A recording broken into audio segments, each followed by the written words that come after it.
You are listening to the Overcome Pornography for Good podcast, episode 172, Healthy Sexuality, Part 1, Using Sexuality for Good. Welcome to the Overcome Pornography for Good podcast, where we take a research-based, trauma-informed, and results-focused approach to quitting porn. This approach has been revolutionary and changed thousands and thousands of lives. I'm your host, Sarah Brewer. Hey everyone, welcome to today's podcast episode. So here's what we're going to do for the next couple of episodes. I have decided I want to share a lot of a new milestone that I'm putting into the program. So we've just added some new milestones, one specifically on shame and one specifically on healthy sexuality is what we're working through. And so some of this healthy sexuality, I'm like, I want to share it with all my podcast listeners too. The reason I want to share this with you is because number one, you deserve the education around this. I'm going to get into, a lot of all of that, what that means throughout this series. Number two, I want to help you reduce shame. And so there are 3 ways that we really work on healing all of that shame inside of us. We're doing offline work, which is like body regulation stuff. We're doing online work, which is rewriting that story that perpetuates the shame. And then we're doing education. The education piece is really big here in reducing shame. The shame milestone goes into, those first 2 points in depth. The body regulation work and the rewriting your stories. This is going into that third part, the education piece. And number 3, the reason I'm sharing this with you is because it will help you make empowered decisions. Key concepts here is that you are the authority of your own life. You get to decide how to use this information. My goal is to help you give up some black and white thinking around sexuality, to help you feel empowered. And again, just this education piece. And so what we're going to cover in this series, we're going to cover using sexuality for good, what that looks like. It's just kind of a great baseline before we get into some of the juicier topics, which is porn panic and myths about porn. We're going to talk about porn literacy, fantasies and desires, intrusive thoughts. We're going to talk about masturbation. Yes, we're going to address that big elephant in the room, and I'm just thrilled and excited about it. And we're going to talk about shame-free commitment with all of this. So please enjoy this series. In this first video, we're going to cover using sexuality for good. And then I'm going to start in on some of the porn panic and myths about porn stuff, give you a little snippet there. And then next week, we'll just continue. Again, if you want, we're doing coaching on this all the time. We have worksheets and help with this. If you want to come in and join the program, you're always welcome to come and work with us, sarahbrewer.com/work with me. Before we hop into the topics around porn panic, myths about porn, fantasy versus desire, porn literacy, masturbation, right? All of these juicier topics, I want to talk about using sexuality for good. So this is like overarching as you're going throughout this whole milestone, keeping in mind this concept, using sexuality for good. We're using it for good. And a key concept here that you really need to understand is that sexuality is neutral and it is not bad. Sexual shame and purity culture messages teach us that sexuality is bad. It teaches us that it is just inherently sinful. And I really want us to question that, okay? Instead, I want us to think of sexuality like we would any other emotion, or sexual feelings like any other emotion. So like anger. Anger tends to get a bad rep, right? And sometimes we hear messages like, don't be angry. Like anger is, just the overall message that anger is bad, but it's not inherently bad. It's neutral, and it can actually be really life-giving. If we think of anger as fire, which is a common analogy metaphor for anger, fire can tear down a forest and a whole mountainside. And it's really clear to us how fire can be a dangerous thing. Now, fire is also necessary for protection, warmth, and the evolution of human, right? Imagine our world if there was no fire, or if we didn't let fire exist. We would not have a lot of the things that we have today. We need fire, again, protection, warmth, and the evolution of humans. And so one thing that I teach my kids is, because we all have some fire energy in us, I can feel it in their little bodies, is, we're using our fire to warm people and to help people. We're not using our fire to hurt people. My daughter the other day, she's so funny. She's so cute. She was so mad and started, yelling and screaming. I said, oh, remember, we're going to use our fire to help people, not to hurt people. And she said, I want to use my fire to burn people. She's cute and learning. She's just learning. But so instead of just squashing anger, right, and just getting rid of it, we want to like use it to help people, right? And so I bring this up because this business and what I do would not be making the impact it does if I just squashed all of my anger. Some of you can feel, and I get passionate and I get into like defender energy when it comes to some of this stuff and how people have been treated who have viewed pornography. It really like makes me angry. Now I can use that anger to go and scream and yell and take it out on other people. I can use that anger and fuel it towards creating warmth and protection and support. And that's really what we've done here. And so like anger, it's not inherently bad. Anger is not inherently bad. We can use it in good ways. So it's the same with sexuality. Sexuality is not inherently bad. We can use it in really good ways, right? How is sexuality needed? It's needed, again, for the evolution of humans. We're going to talk about a lot of this as we keep going, but just keeping that in mind, okay? Oh, I've got this analogy that I use sometimes that I want to share. I want you to imagine that you grow up in a village, and in this village, everyone always talks about the tiger that comes along when you're 13 years old, 12, 13 years old. They say, listen, someday you're going to have this tiger come around and you're really going to have to keep it in check because this person's tiger, it ruined their family, it killed their family, it tore down villagers' houses. It's a mess. You've really got to, when this tiger comes, we've got to really be on our toes. We've got to be a little bit nervous. We've got to, make sure that we control it. And you're like, well, I don't really know if I want a tiger to come anymore. And they're like, sorry, it's just what happens to everyone. Okay, so turn 12, 13, and this tiger appears. And immediately you're filled with fear. Oh no, crap, this is that thing that everyone was telling me about. I've got to go take care of it. If I don't take care of it, it's just going to ruin everything. Okay, we're going to go put this tiger and we're going to build a fence around it. It's just going to stay in this fenced off area and I'm just going to, try to keep it contained. Okay, so this tiger, it stays in this fenced off area. Pretty soon after a while, it's feeling pretty neglected. And it's not getting food, it's not getting water, and it just becomes angry and it starts tearing down this fence. And you're like, oh crap, I've really got to take care of this tiger because if I don't, it's going to ruin everything. It's going to hurt people. It's going to hurt my village. It's going to hurt me. Okay, I'm going to go build this fence. I'm going to build it higher and higher, stronger and stronger. But the tiger, it just keeps tearing it down. And so every single day you have to go and fix this fence. And every single night you're up at night worried and scared about how this tiger is going to, if it gets out, it's going to hurt a lot of people. So you're building. Oh, it's just exhausting, but it's what you've got to do. It's your only option. Okay. One day someone comes walking down the road from another village and they've just got their tiger kind of hanging out with them. It's like their pet. It's walking with them.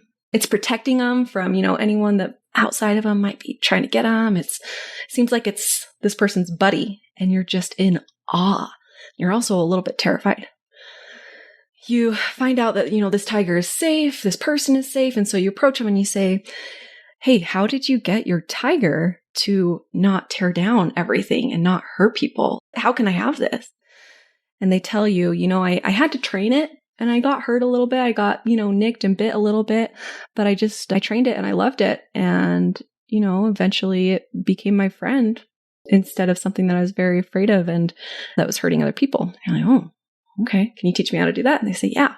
And so you do that. You learn how to befriend this tiger in it, right? First couple times you're in there trying to help it and love it. You get bit. You have to take breaks. It takes a little bit of time, especially because this tiger has been neglected and hurt and wounded and it doesn't trust you. But eventually you gain trust with it, becomes your friend, and it's not something that you are up all night worrying about. Your life is 1,000 times better. Okay, so want to use this analogy, thinking of it as in terms of sexuality, right? How many of us, and especially if you grew up in really deep purity culture messaging, this is going to relate to you specifically, but a lot of us were taught, oh yeah, this is just something we've got to be scared of and we've got to keep a hold on. It's just something that happens. Not much you can do about it, but you just got to be strong and keep building those fences. It's just part of being a human, being the fallen man, something kind of scary. What if that wasn't true? What if that wasn't true, but instead it's something that we could use for good and could be an integral part of us, a part of us that is a companion, a helper, something that is not something to be afraid of and scared of our whole lives. Now, this analogy has some flaws. It's not perfect. One of those flaws is that sexuality isn't inherently dangerous, and it's how we've treated it that makes it dangerous. And it's how we think about it that makes it dangerous. And it's the conditioning that we have around it that makes it dangerous. And a couple other takeaways from this analogy, right? If you have suppressed and you have been afraid of it and you do not have a good relationship with your sexuality, if it's a very fearful, angry, you hate it kind of relationship you have with your sexuality, it might take a while to heal that. Just like it did in this analogy where, years and years of neglecting this tiger, of keeping it in a cage, of, angry and hitting it and screaming at it to go away and to, not be there and just wishing it wasn't even there, right? That's going to take some time to build that relationship. And you might go in and you might get bit a few times, and you might go in and things might not go how you expect it to go first couple of times. And that's okay. And that's okay. And it's okay if it takes some time for you to build this relationship with your sexuality.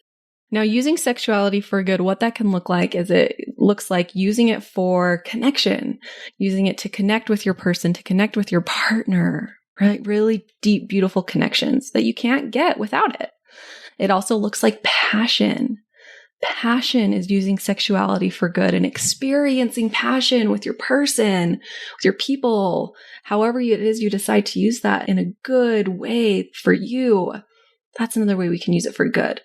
Love and lust for your person. That is using sexuality for good. That creates really deep, intimate, beautiful relationships. And that is very good. You can use sexuality for good by connecting to your body and your inherent sexual nature, right? So here's what I mean by this. Like, using sexuality for good means it's there. It exists. There's nothing we can do about it. We're not going to make this go away. And with that, we can use that to connect to our body, to connect to our inherent sexual nature, or we can use it to reject our body and reject our inherent sexual nature. Now, connecting and acceptance is going to be much better than rejection for your relationship with yourself and your relationship with your human body. Using sexuality for good also looks like just loving that part of you instead of hating it, loving that part of you. Now, using sexuality for good is not suppression. There's two very different sides of like a continuum here, right? So there's the suppression on this side, and there's the uninhibited action on this side. So uninhibited actions, always acting on sexuality, doing whatever it says all of the time, is not using it for good. And suppression, pushing it down, pushing it away, hating it, wishing it wasn't there. Suppress is also not using it for good. And so, we have to be careful. Sometimes we think, if I'm using sexuality for good, that means that I'm suppressing it as much as possible, or I'm suppressing it, more often than not. So really understanding there's a spectrum here, there's a continuum here, and we don't want to have uninhibited sexual action that is not using it for good, but also suppression is not using it for good, kind of coming back to this idea of using sexuality for good as a part of integrating, loving, connecting with our bodies, and just like loving that part of us, loving who we are as sexual human beings. Okay. Using sexuality for good is not suppression, like we just talked about, is not manipulation and coercion. So that might look like pouting if your partner isn't giving you sex, getting grumpy and kind of, grumbling along if you're not getting sex, saying, if you don't, I'll find someone else. Using Bible verses to manipulate your person into having sex with you, like, this is your duty, you must submit to me, things like that. Manipulation and coercion, not using sexuality for good. Duty, you're just having sex out of duty. That is not necessarily using it for good. Using sexuality for good is not sexualizing young girls in the media. We should not be doing that. There's a lot of, really sad horror stories of girls who grew up in Hollywood or, who were really sexualized by the media. And not even just girls, like boys too. I think of Justin Bieber, and you hear his interviews that he had as a young kid, and they're pretty shocking. Interviewers asking them questions they shouldn't be asking them, and them being overly sexualized and touched in inappropriate ways on camera. It's really wrong. So that is not using sexuality for good. Policing other people's sexuality is not using sexuality for good. And so what that looks like is being very judgmental about how people use their sexuality. And I'm not talking about, like harmful, hurting people, right? Like, yeah, there needs to be accountability there. But, stuff where it's not hurting other people, policing how they do it, that's not using sexuality for good. only seeing people as their sexuality, realizing people when you meet them, and that's the only way that you see them is as a sexual person. That's not using it for good. Hurting others, of course, hurting others, violence, harm, not for good. Also, using sexuality for good is not denying that you have sexual urges, right? Oh, nope, I don't have sexual urges, or I'm going to push these sexual urges away and I hate these sexual urges. That's also not using it for good, or using it as a reason to hate yourself and hate your body. Oh, that's not using it for good either. And so do you see how there are these two opposite sides where we don't want to, total suppression and hating and, so much shame. That's not using sexuality for good. And this other side of uninhibited or harmful sexual activity or actions, the sexualizing girls in the media, the manipulation, coercion, the duty, the policing other people, right? That's not good either. And so I want you just to keep this in mind as we go throughout this milestone, this idea, this concept of using sexuality for good. Now, help here. We have so much help for you. This is really where the value in the program is. And so yes, use and enjoy all of these milestones, all of this content. There's so much work you can do for yourself here. And you have lifetime access to all the coaching, remember. And so come to a weekly coaching call. We can talk you through this anytime. We can talk through questions, whatever's coming up for you around this. We can help you. We can work through this. We have specialty calls. We have specialty calls with sex coaches every single month, where if there's something specific you want to take to a sex coach, you can do that. And we also have relationship calls where we can address a lot of this. Okay, I think this is a great foundation for us to move into our next topic. Let's talk about porn panic and myths about pornography. So one big value of Overcome Pornography for Good is that we want to be research-based. And throughout the years, this has led me down a rabbit hole of research. About 6 to 9 months ago, it's actually probably more like a year ago, I hired a contractor to do some non-biased research for us. Her name's Meg Jankovic. She's a great researcher, and she also owns the Shame Free Chastity Instagram account. And what she did is she got us the most up-to-date research on treatment modalities with the best results for people wanting to quit porn. We want to make sure that, we're up to date on the best modalities. She gave us honest research about the effects of porn. And I'm going to tell you right now, it's not what you think. We found that a lot of anti-porn research is not accurate and is actually pretty agenda-driven. And so keeping in mind that this is all, I went into this, I'm like, it's really important to me that we just look at what's out there and we do it in a non-biased way. And let's go look and let's really study all the research around this, because you hear so many different things. And so we went into it. It's been this huge project and this huge thing that's happened over the last year. And so that's what we're going to share here with you now as our findings. Okay. You can find the whole project and all of the citations on our website, centerforovercomingpornography.com/research page. If you just go to the homepage, it's up on the top bar too. You'll see it. And then also all of the citations will be here at the bottom. In this milestone, it'll be as a download, so you can go and reference those studies if you would like to.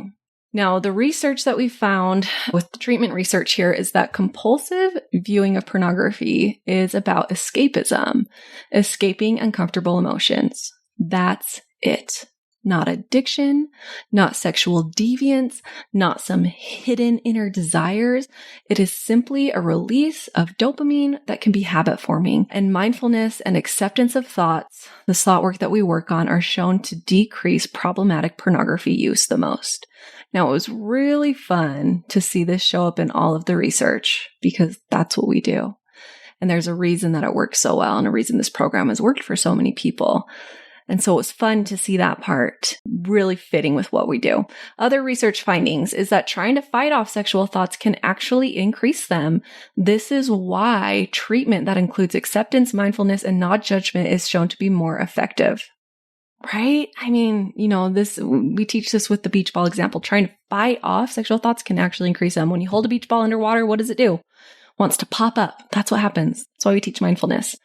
Acceptance of self and pornography viewing may lessen porn viewing more effectively than efforts at abstinence. Now, do you hear that? Let me repeat that. Acceptance of self and of pornography viewing may lessen porn viewing more effectively than efforts at abstinence. And so what we're really trying to help you do is accept, love, non-judgmental view of the pornography use. And once we're in that place, right, when we get rid of a lot of the shame and the fear and the panic around it, you have a lot more control. and you can make better viewing choices. And so that's also, why we really focus on, hey, let's not focus on days without porn anymore. We're not going to focus on abstinence anymore. We're going to focus on all of these other tools that we're teaching you that kind of help the root of what's going on. We're going to heal the shame. We're going to teach buffering. We're going to teach emotional regulation. We're going to teach mindfulness. Focus on these skills. Don't focus on the abstinence. That's why, you'll see a lot of people in the program make a lot quicker progress once we're doing that. Another research finding is that men with low self-esteem may struggle more with problematic porn viewing. So what that means is that debunking old masculine traditions, and I know some of you don't love this term, but what is it? It's like toxic masculinity messages, right? Some of those messages that men get. Men don't cry. Men shouldn't be this way. A real man doesn't do this. That's not helpful. And so getting rid of that is actually really helpful when it comes to quitting porn. Okay. So you can go see that whole project there at that website page, see all sources, see more about those research findings. And now I want to get into myths about porn because this is going to be really applicable and helpful for you. But first, let's talk about some history. So the source from this history where I was introduced to this idea of moral panics was Dr. Marty Klein. So moral panics are crusades against artificial threats that are inflated by the media and public. I'll give some examples here what that means, but perceived threats without data, reason, and good research. So here's some examples. In the 1950s, the moral panic was comic books, right? Everyone's afraid of comic books. And amateur research concluded that comic books led to antisocial behavior among young readers. We know that's not true, but that's what people were saying that the research said back then. There were public burnings of comic books, censorship, bans on words like zombies, vampires. There were certain things that had to happen, like police had to be portrayed positively and divorce had to be portrayed negatively. There were a lot going on around comic books, a lot of panic, fear policing of comic books. And that, now 2020s, we know comic books do not lead to antisocial behavior. We know that a lot of that just isn't true. There was the marijuana scare of the 1960s. In the 1980s, it was Dungeons and Dragons. Big scare around Dungeons and Dragons, a big moral panic around those. Some evangelical Christians even claimed that it led to mental illness and suicide, which we know today is not the case. But it was the moral panic at the time. There was the homosexual agenda where gay people are labeled as mentally ill, as predators, blamed for AIDS, that they prey on children. There's gay conversion therapy. That's a really rough part of our history that was led by a moral panic. And now that we know more, 2020s, we know that's not true. We know that's very harmful and that creates a lot of trauma for people. There's the vaccination scare that causes autism. You guys remember that? And how much that's been refuted over and over and over again. And it still kind of makes its way into different spaces. Now, every person gets to choose what they put into their children's bodies. But, the scare that vaccines cause autism has been refuted over and over again. And that's another example of a potential moral panic. Rock and roll, right? Remember the moral panic around rock and roll? And in the 2000s, what seems to be happening is a porn panic, as pornography seems to be another moral panic, where pornography is really demonized, marginalizes and lies about its content, marginalizes consumers, speculates wildly about its effects. And a lot of this, again, I want to make sure that I cite Marty Klein, where I learned this idea that, really stood out to me, right? But this pornography, it really stands in for everything that is scary and confusing about this digital age. And so it's really easy for people to blame porn for everything that's scary. But what you'll see in a minute is that really it's not the porn that we're looking at that's causing a lot of problems. It's a lot of stuff underneath the surface. The porn panic here is creating the impression that only people who use it are selfish, sick, desperate, lost, obsessed, and using it criminally. Now, a lot of you who are here have been victims of, these narratives around people who use porn. And this might be why, our program and, Center for Overcoming Pornography really stood out to you, is because we're telling you, no, this isn't you. You're not a bad person. If you haven't been able to quit, it's not because you're not good enough, not strong enough. You've been taught the wrong information. No, people who use it are not selfish, sick, desperate, lost, obsessed, or using it criminally. Yeah, some people maybe, but it's not every single porn user, right? It's not you. If you're in the program, that is not you. Okay. So moral panics lead to biased and inaccurate research claims. And we're going to get into depth in this in a minute. But here's some examples of this biased and inaccurate research claims. So again, remembering like all these examples of moral panics that, have been very refuted, like comic books, that research concludes that comic books lead to antisocial behavior. Really, that's not true. Now we know better. So it's, again, these moral panics lead to biased and inaccurate research claims. And we're going to dive into all of these headfirst and talk about every single one in depth and how people came to those conclusions, what the conclusion really is, all these things. Okay. But here's some examples. So using the term addiction without having clinical studies to back that up. People use bad research practices, right? So lack of control groups is an example here. When saying that, porn ruins marriages and citing studies on that, the studies are not comparing it to marriages where porn is used and people are okay. And so it's very biased with the groups that they're researching, citing old refuted studies, just holding on to those old refuted ones that have been refuted over and over again. Inaccurate conclusions from neuroscience studies, we'll get into that. Inventing of disorders and diseases without real evidence because there's panic around it and the porn is playing into it, so it must be the porn's fault. And then portraying people who use porn as emotionally damaged people without any evidence. So those are some examples. Now, before we get into this, of course, there's genuine pain around pornography, and a lot of it. There's relationship pain. There is self-identity pain. There is feeling out of control pain. Oh, and the fear that comes with that of feeling out of control. There are victims of abusers who use pornography. And we're really sensitive to this and aware of this. And I have people in my organization who are working with me and doing the research with me who have been victims of abusers who have used that pornography in really terrible ways. There's grief around feeling like porn controls your life. There's distress around all the moral incongruence. So I know this is bad and I'm doing it. And that's so distressing to me, right? There's all that pain. And there are many myths about porn that are created by this porn panic, moral panic movement here. And that's what we're going to address. Okay, so first, a disclaimer and something we want to make sure we're really clear about. At the Center for Overcoming Pornography, we do not use the term child porn. We use the term SEM, sexual exploitation material. So we define porn as explicit representations of sexual activity performed by consenting adults. This does not include explicit representations of anyone under the age of 18 who is unable to consent to sexual acts. So as we are discussing porn, we want it to be clear that we are not discussing SEM, sexual exploitation material, and we do not condone ever illegal materials such as SEM.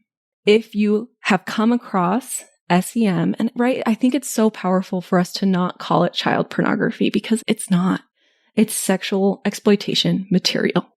So if you have come across that, we encourage you to report this material to the United States Justice Division for U.S. residents or your local criminal division for anyone outside of the U.S. Okay? Second, a key principle here. So we're looking at this like the iceberg. The pornography is not the problem.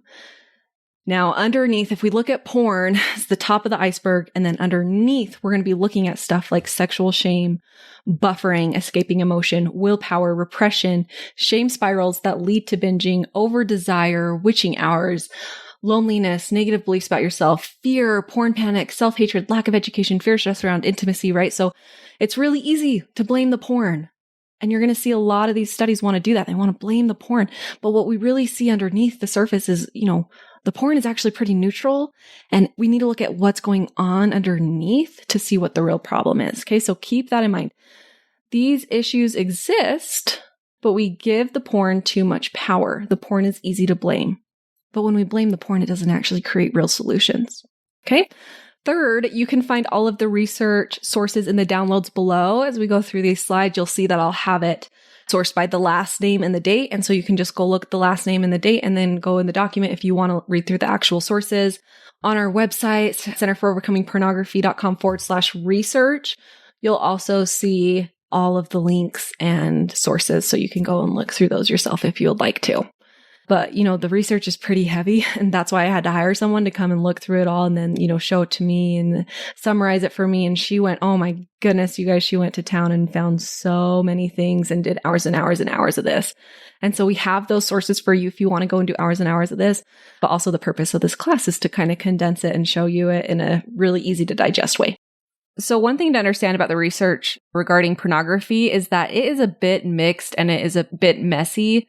And it's also pretty new. And so, as we're filtering out through all of this and trying to make sense of all this mixed and messy research, what we've done to make sure we can get the best possible is first, we've hired out real researchers because this is not my background. I didn't go to school for this. I've hired someone who they've done years and years and years of school around this and are very capable and qualified to do this.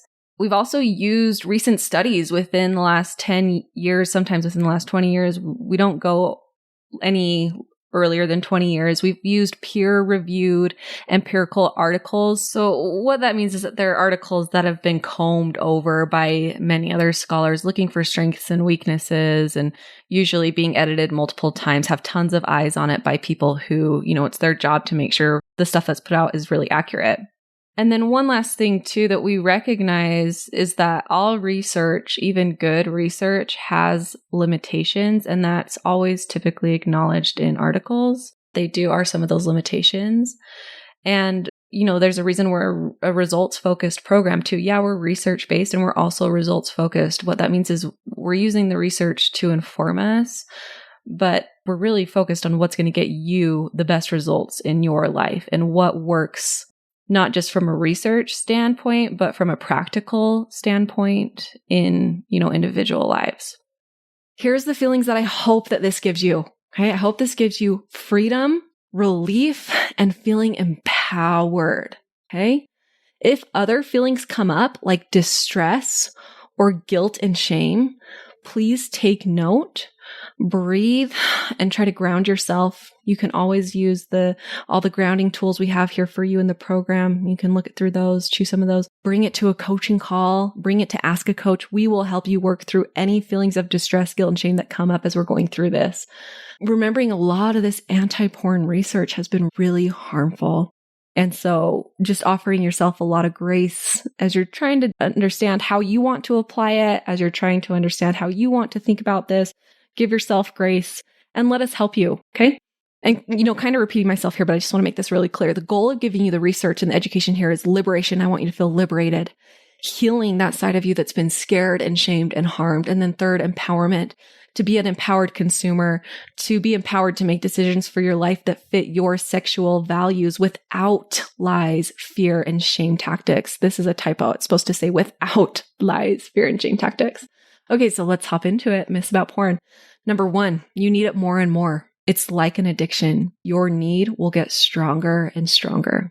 Now, current research shows little to no evidence that this is true. And yet you might have experienced something like this where it does feel like it's getting stronger and stronger and you're searching more intense things is the terminology that I've heard around this. And so what this might be, right, again, because current research shows little empirical evidence that this isn't true, that there is not the correlation here. So what this might be, and another way to frame this that might feel more true to you, is this idea of novelty, and that we all want novelty, especially in sexuality. We want novelty. That's what makes sexuality exciting, is different things, novel things. And so this is why your searches might become different. Some people would maybe describe the novelty and difference as more intense, but there's little no evidence that it's doing anything in your brain that is more intense, like drugs, which is what it's often compared to. So it's not that your brain needs more and more, it's that you're searching for more novel sexual experiences. And so if you find yourself searching for more and more and more porn or more and more novel experiences, first off, recognizing that the different types of pornography, if you're looking for different types, that does not necessarily mean more intense. It just might be different and more exciting because it's newer. And again, if there is more and more and you're searching more and more, let's get curious about it and try to see what the root is.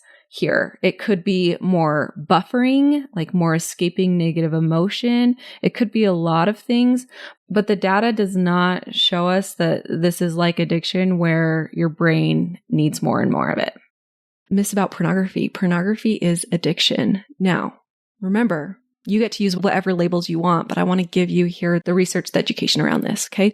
The DSM-5, which is the World Health Organization Manual for Professionals to Understand and Treat Mental Health Disorders. It was created by the most prestigious body of psychiatrists in the world. The review process took over a decade and involved thousands of professionals. They sifted through decades of data, opinions, clinical charts, okay? And here's the conclusion that they came to: that there is insufficient peer-reviewed evidence to establish the diagnostic criteria and course descriptions needed to include sex addiction and porn addiction as actual disorders.